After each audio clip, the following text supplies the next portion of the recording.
Welcome back. What we're going to do now is I'm going to walk through a couple little demos for you. They'll just give you some basic ideas of what to be start thinking about as you're starting your journey selling on Amazon.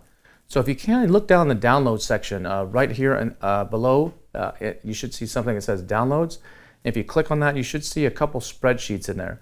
They're Excel spreadsheets, so you'll need the Excel or numbers if you're on a Mac or something like that. They'll open up in that. Or you can drag them over to Google Docs and Google Sheets, actually, if you need to open them there. And they should work just fine for you. But go ahead and pause me for right now and while you download that, and then as soon as you got them downloaded, come on back. All right, great. You've got them downloaded. Awesome. So what I want to do, the first one we want to open is the Profit First. So if you can open it, it's called the Owner Pay Calculator. So if you can open up the one that's called Owner Pay Calculator. And that one, this is from our friends at Profit First, and this is going to give you a basic idea of what your target should be, depending on what your goals are on Amazon. So here we only have to enter 3 pieces of data to actually generate our target revenue. So if you look up here on the top right-hand side, there's a field called Enter Your Tier. If you look at, I don't know if you can see my mouse on the screen there. I hope you can right here. Enter your tier, and below that you'll see what is your target real revenue range. So here you're just going to have to take a little bit of a guess because you may not know what your true range is. But what they've done here is they've broken down what your profit should be, what your owner's pay should be, what taxes you may have to pay to the government, and what your operating expenses are. These are just rough averages. Yours may vary from this, so don't worry about changing all those. This is just to give you a baseline rough idea of what's going to take in this business to achieve the goal that you want. So let's just say, to start with, I'm going to pick column C there. So I'm going to, here where it says enter your tier, I'm going to enter a C. See how you entered C? Because I'm going to be looking at, I want to sell between $500,000 and $1 million is what I'm shooting for as my target. And this is total gross sales on Amazon. That's not profits. That's total gross sales on Amazon. So I'm going to enter C there. Then my target income. This is my personal income. So what am I trying to get out of this business? What do I need to live on, or what do I need to actually take care of my family? So let's just say I need, I don't know, $5,000 a month to live on. So that would be 5,000 times 12. So I'm going to type in 60,000 here in step 2. So 60,000 in step 2 is what I need to pay my bills. Step 3 is what's the gross margin of the business. Now you're probably not going to know exactly what this is, but remember in one of the earlier modules I said if you're selling private label, you should shoot for at least 20%. So I'm going to go ahead and just put this at 20% is my gross margin. If my gross margin is 20%, I've entered that there. And you can see here down, if you scroll down, it'll do some calculations for you in the calculations range. And so basically, for me to earn $60,000, I need to achieve $300,000 in revenue on Amazon. So to earn $60,000, I need to achieve $300,000 in revenue on Amazon based on these factors. Now, if I wanted to actually make, let's say, $100,000 a year, if I change that to 100, that's what I need. Now I need to hit my $500,000 to achieve that with this gross business margin. So this will give you just a rough idea of where you need to be and what your target should be in order to achieve your goals of what you need to support your family and live. So that's what this one's, just a real simple one, just to give you a basic idea on what you need there on Amazon. Now let's take a look at the other spreadsheet. All right, the next spreadsheet I want you to open is the Revenue Valuations tool. This is from our friends at Northbound, and this just is to get you a basic idea of where your business might be valued. You see there's a lot of terminology and stuff here. You can take a look at all this. But let's just say that in step 1, you're going to set up your basic metrics. So let's say I'm shooting for a product. 15 is quite a few per day. Let's say I'm going to try to sell 10 products per day.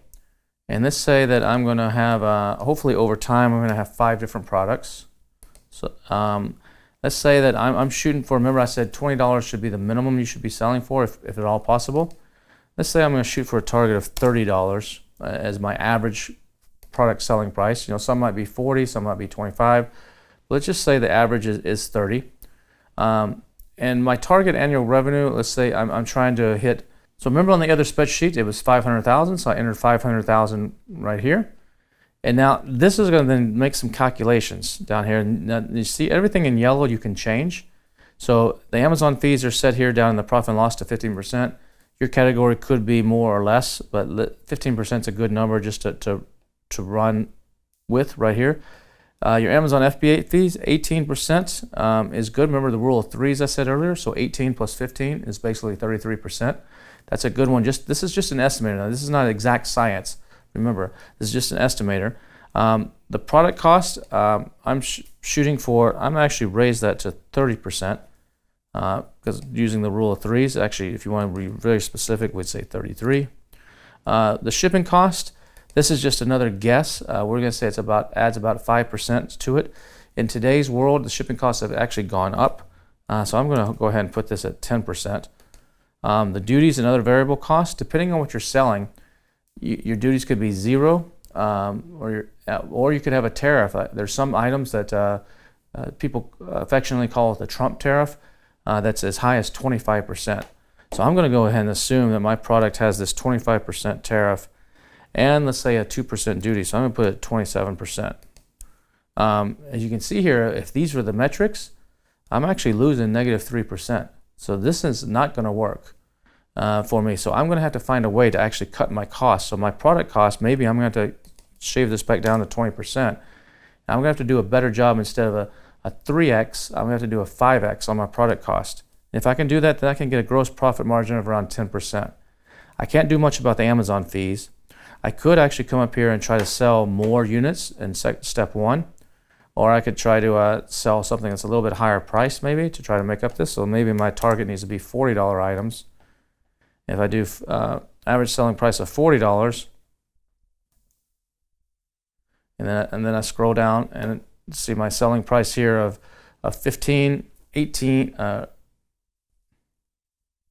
if I change my price to $40 here, and then I can scroll down, I can see that now I'm still at a 10% gross margin. I'm in a 5% contribution margin because I have advertising. So sponsored ads typically should be about 10% of your total sales. If you can get that lower, that's great. Now that's not ACoS. ACoS is something different. We'll talk about that later in another module. But if leaving it at 10% here, other paid medias like Facebook ads and so on, some other expenses, just random other expenses. Ad backs, this is like owner pay. This is something that's used when a company buys your business. Things that another company may not have to have the cost of, that they can incorporate that into what they're already doing. That's what an ad back is. We'll just leave that at 3% because that's kind of an industry standard. And then you can see here that the multiple is at 2.5. Depending on when you're watching this, right now multiples are at 3.5 to 5.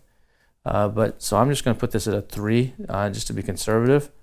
And you can see, let me change this other one over here to a 3 also.